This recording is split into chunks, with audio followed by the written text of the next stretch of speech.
the Golden Triangle, a place where outlaws outnumber the citizens. In the heart of this chaos, a notorious tactical squad reigns supreme, led by a man named Dominic. These four are the real deal. Wherever they show up, the local troublemakers find themselves out of the game before they even know what hit them. From close quarters combat to long-range precision, their skills are so elite that even a legend like John Wick would give them a nod of respect. The star of the show is, of course, the captain, Dominic. He was a top-tier operator in the Special Forces, a true elite. But as fate would have it, he was used as a sacrificial pawn by the higher-ups, framed for a crime he didn't commit, and forced to spend 10 long years behind bars. Once he finished his time, Dominic reunited with 3 of his lifelong brother's friends since they were kids to form an elite squad for hire. First up is Riker, an orphan since childhood. He's lived a hard life and carries a deep-seated grudge against the underworld syndicates. Then there's Silas. Don't let his rockstar looks fool you. He's a legendary ghost in the digital world. Give him a keyboard, and he'll bypass any firewall like it's a walk in the park. And finally, we have Lucy. She might look like an innocent student at first glance, but she's a total knockout with skills to match. For her, taking down a group of hostiles is as easy as grabbing a cup of coffee. Going head-to-head with Dominic's squad is the Blood Dragon Syndicate, the most feared outfit in the region. These guys are so ruthless. They practically eat trouble for breakfast. Their leader, Vane, only needs to give a little friendly nod, and his goons will send an entire platoon to the great beyond before they can blink. Besides dealing in restricted high-value assets and classified technology, Vane is as cunning as a fox. Right now, he's got his eyes on the ultimate prize. He's plotting to snatch a classified virus from a research facility. His grand plan? To cook up a biohazard weapon and flip it for a massive payday to some very dangerous shadow groups in Eastern Europe. One night, Dominic's tactical squad took on a high-stakes contract. Infiltrate a heavily fortified base and snatch a target known as the Bearded Boss. Despite the tight security, Dominic slipped inside like a ghost. Before the first sentry could even blink, Dominic neutralized the guard in a split second, leaving him unable to respond. Moving like a shadow, he swiftly dealt with 2 more guards, clearing the path ahead, ensuring they wouldn't be lonely on their way out. Inside the compound, Lucy goes undercover as a high-profile associate to get some private time with the Bearded Boss. The guards give her a quick pat down, and once they're sure she's unarmed, they send her straight upstairs. Little do they know, this girl is an absolute world-class operator. Before the boss can even make a move toward the bed, he's already acting like he owns the place. But the moment he tries to assert his authority, Lucy clocks him with a shot that sends him flying backward onto the mattress. Tonight, you're playing the part of the servant, so just lie still and enjoy the show. In a heartbeat, Lucy quickly restrained the target, leaving him completely powerless. Seeing the perfect opening, Dominic vaults through the window, catching the Bearded Boss completely off guard. Even with his hands tied, the guy manages to snap his restraints in a fit of rage. Dominic doesn't miss a beat, lunging forward and planting a heavy strike that sends the boss sprawling across the floor. The big man tries to reach for his piece, but he's dealing with a pro. Dominic sweeps his legs out, leaving him flat on his back again. The boss grabs a backup pistol hidden under a table and lets a few rounds fly, but Dominic is already in cover, playing it smart. Downstairs, the goons hear the ruckus and start swarming up. Back in the room, the boss is trying to prove he's got enough lead candy to take Dominic out. But Lucy has had enough. She delivers a stinging slap before using a blanket to wrap around his neck, tossing him over the edge. He hits the deck and is out for the count instantly. When the backup arrives at the door, Lucy uses a voice changer to mimic the boss, barking orders for everyone to get the hell out. One bald thug realizes something is fishy, but before he can turn around, Dominic is all over him. The guard was struck hard and collapsed instantly, completely out of the fight. Another guy, Dominic pins him face first against the wall, after swiftly neutralizing the threat and leaving him floored. The duo grabs their high-value targets and makes a break for it. With the ground floor crawling with guards, Dominic and Lucy head for the roof. On their signal, Silas fires a zip line up to the rooftop, and the two slide down to safety. Inside the base, one of the thugs wakes up and sounds the alarm to save the boss. But Dominic and the gang are already flooring it and vanish into the night. Just as the 3 of them sped through the gates, another vehicle suddenly screeched into view, cutting off the thug's path. It was none other than Riker, laying down a wall of lead with a machine gun to keep the heat off them, blowing the pursuit sky high and officially wrapping up the mission. By the next morning, Dominic and the crew had handed over the Bearded Boss to the silver-haired boss, walking away with a cool $1 million for the job. At the same time, deep in the jungle at a research facility, a scientist named Elara accidentally stumbled upon a dark secret. The moment the truth hit her, the siren started wailing like crazy. 2 Black Range Rovers came screaming into the compound. It was none other than the Blood Dragon Syndicate, led by their unhinged boss, Vane. The security system kicked in, the iron gate slammed shut, and the facility's guards immediately reached for their pieces to lock and load. However, the Black Dragon crew are all top-tier heavy hitters. It didn't matter how many guards they faced. They were all being removed from the board permanently. When the facility's rapid response team showed up with riot shields, the Syndicate goons overwhelmed the squad with heavy firepower, instantly turning the tide.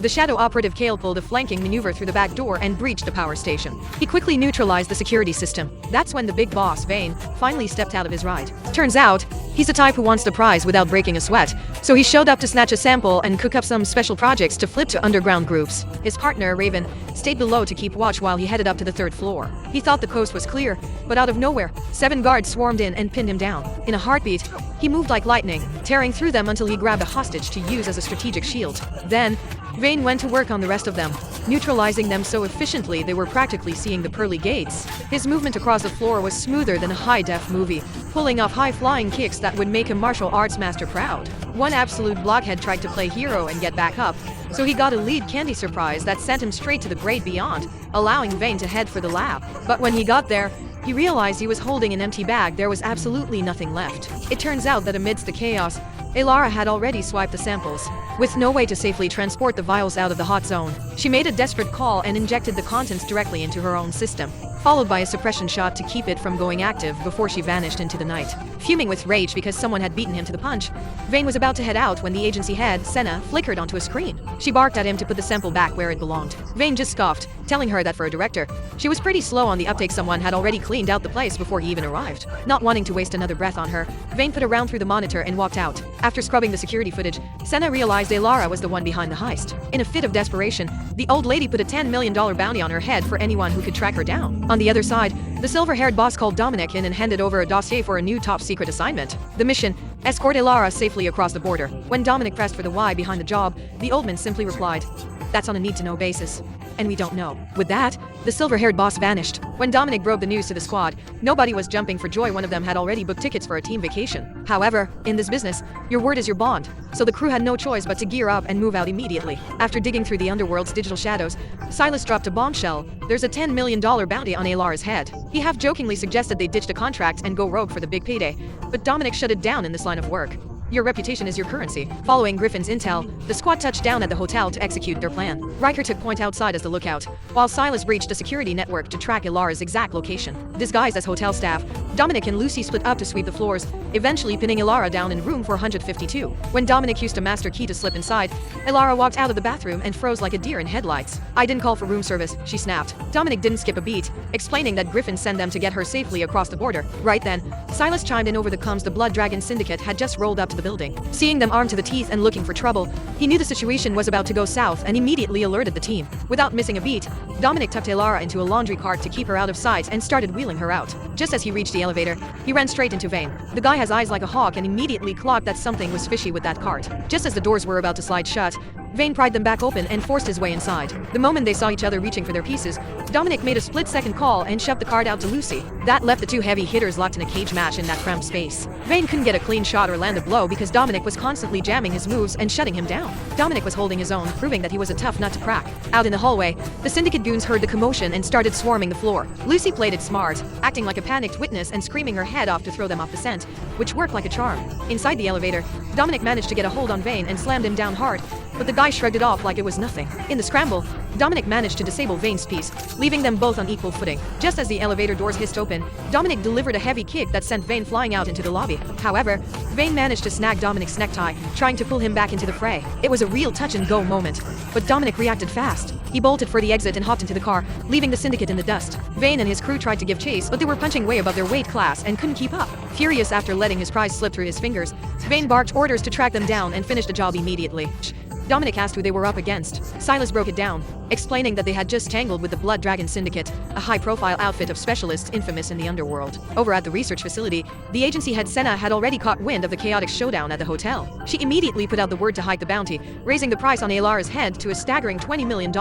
On the other side of the map, while Dominic and the crew were hauling Elara toward the border, Silas suddenly caught a red flag. Their real-time location was being leaked all over the digital underground. There was a mole in the car, no doubt about it. Under Elara's suspicious gaze, he laid it out straight. Nobody would risk their necks to rescue her just to turn around and invite a hit squad to the party. The bounty is massive, and you never know what greed can do to a person, she countered. Dominic stood his ground, stating that they'd been operating together for 10 years and loyalty was their bond.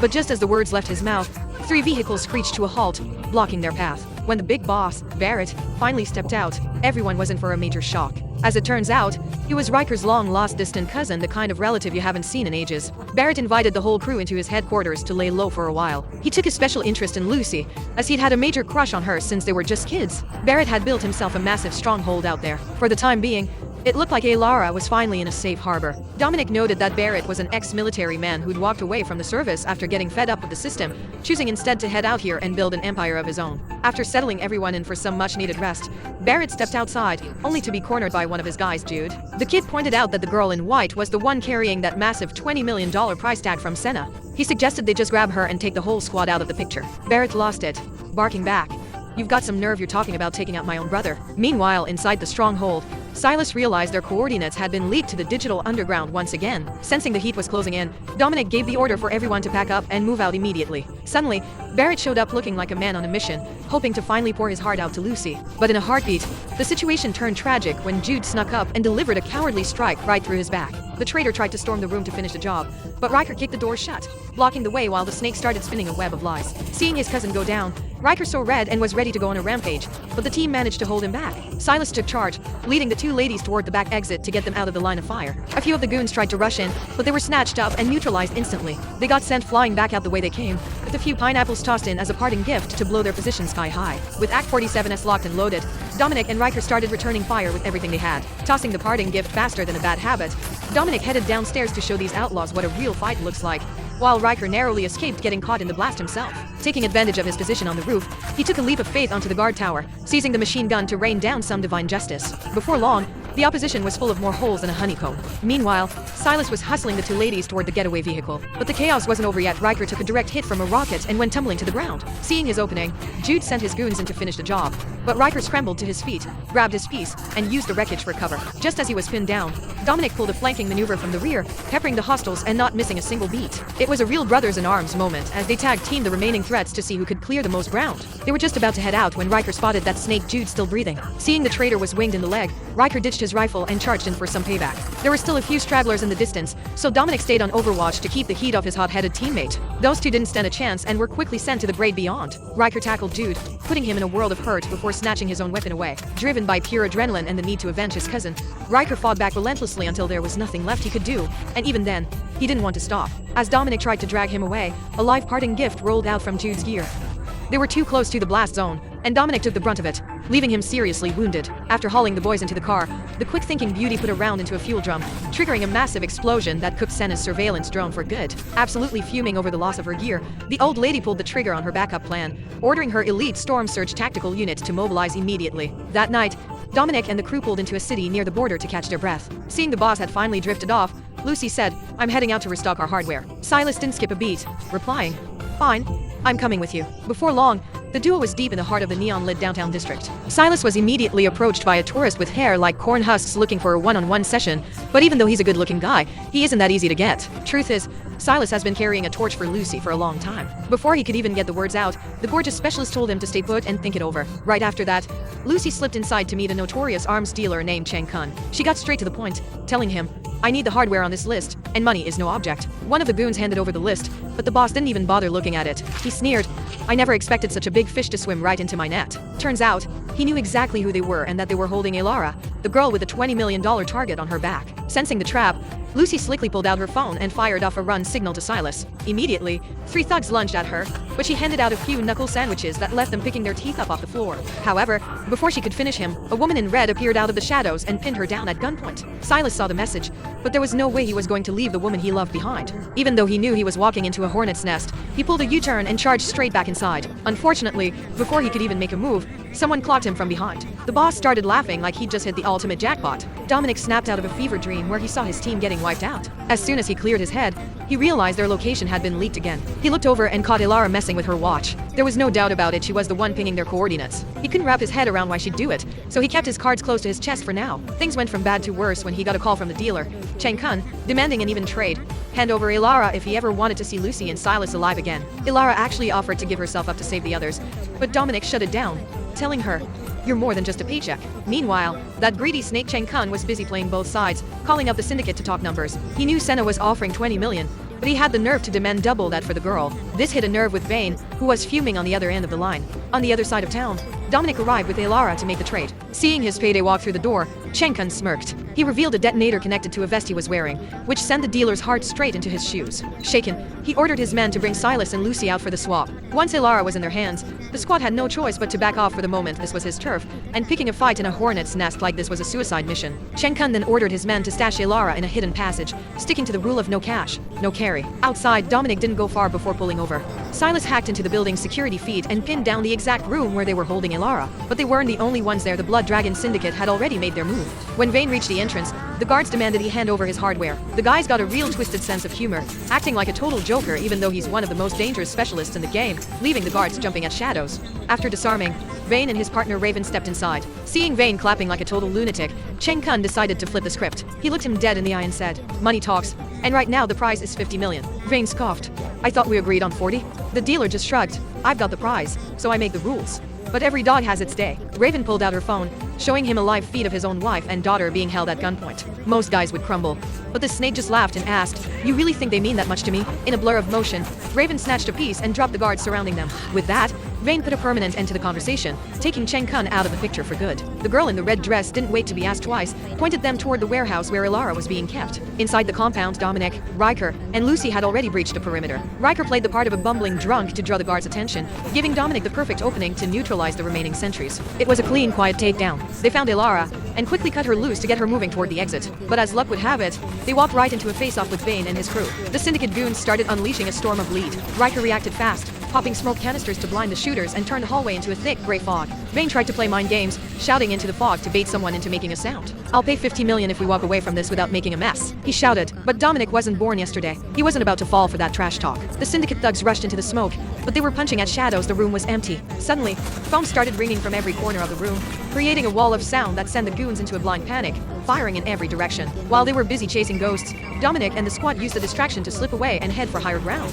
Riker kicked over several fuel drums. Dominic put two well-placed rounds into the overhead lights, sparking a massive wall of fire that cut Vane off in his tracks. Silas screeched into view with the getaway ride, and the crew piled in, flooring it and vanishing into the night. The boss looked like he was about to have a total meltdown from pure rage. Vane wasn't in the mood for talk. He decided right then and there to let the loudmouth retire from the business and sent him on a one-way trip to the afterlife. On the road, Elara thanked everyone for the rescue, but as Lucy rolled up her sleeves, Silas caught another glimpse of her watch and his suspicions hit an all-time high. Sure enough, their coordinates were being broadcast to the digital underground once again. Betting on one last roll of the dice, Vane picked up the signal and stayed hot on their trail. To reach the border and the nearest airport as fast as possible, Dominic chartered a private yacht to take the river route. However, no matter where they turned, the tracker kept pinging their location. Silas finally laid it out straight.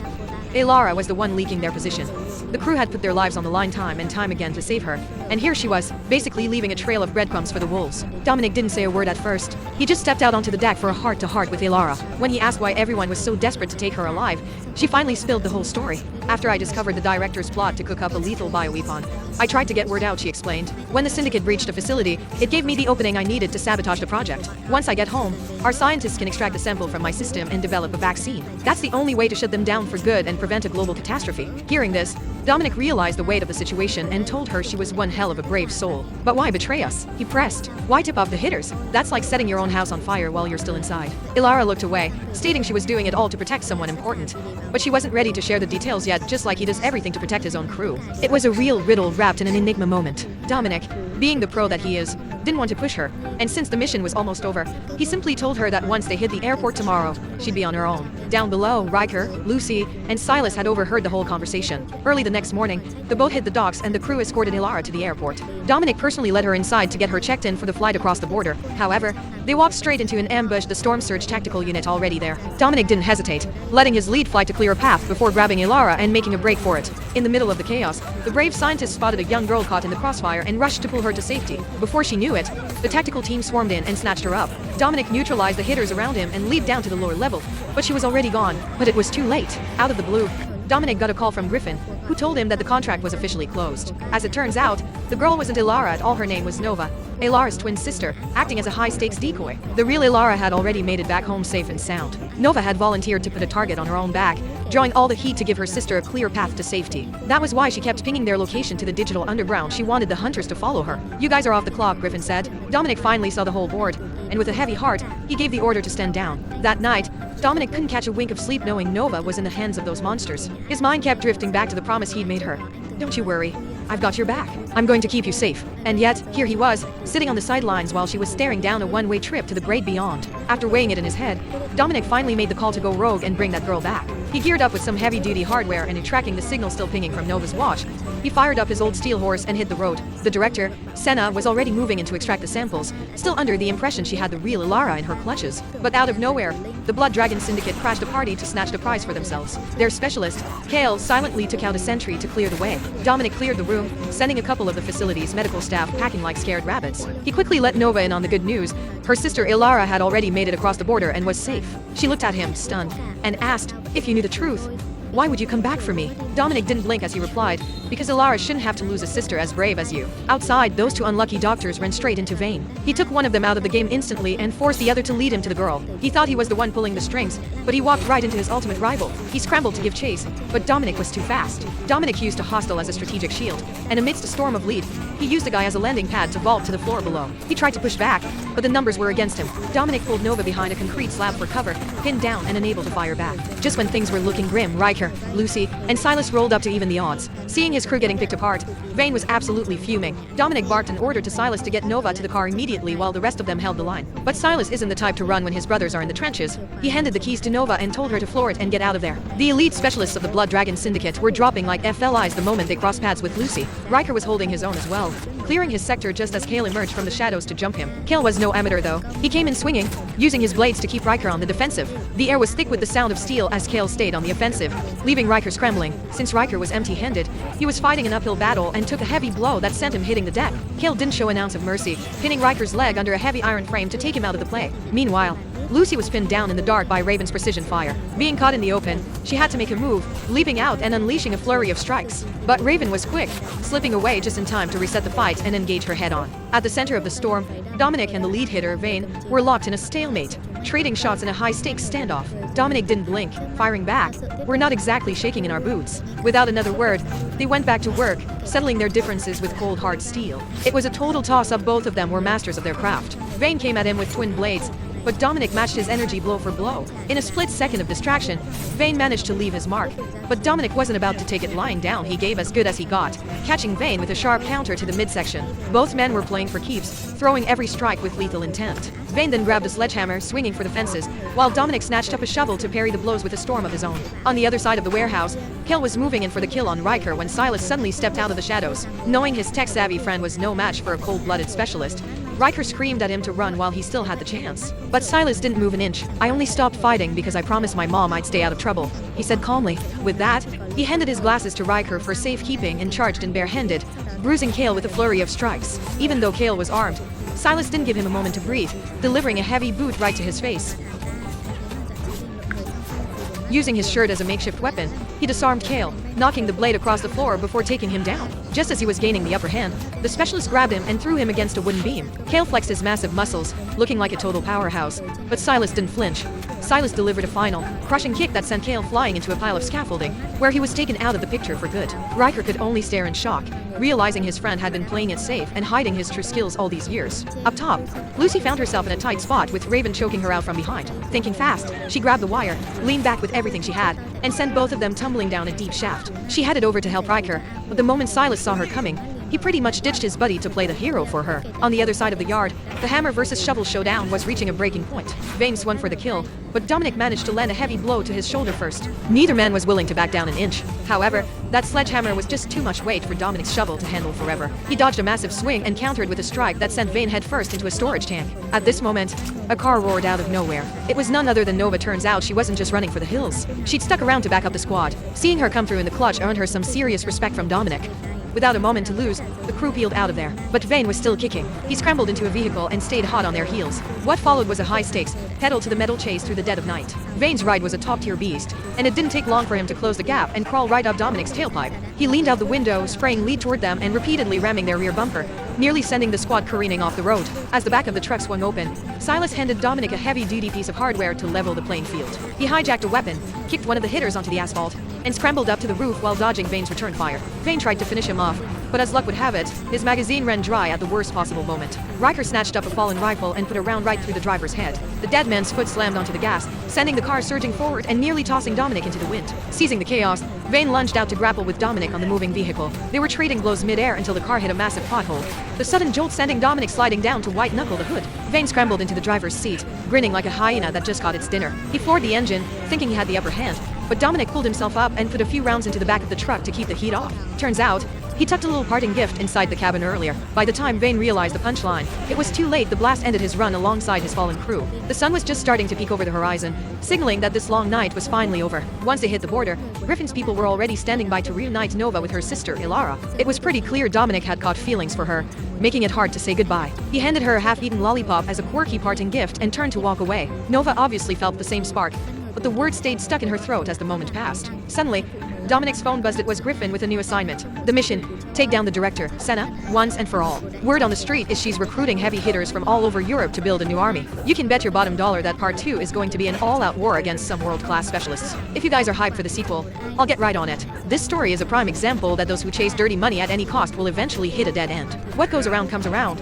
and karma always collects its debts. So, keep it on the straight and narrow and be a stand-up citizen, folks. Don't forget to hit that like button, share the video, and subscribe to the channel to show some love. Thanks for watching, everyone.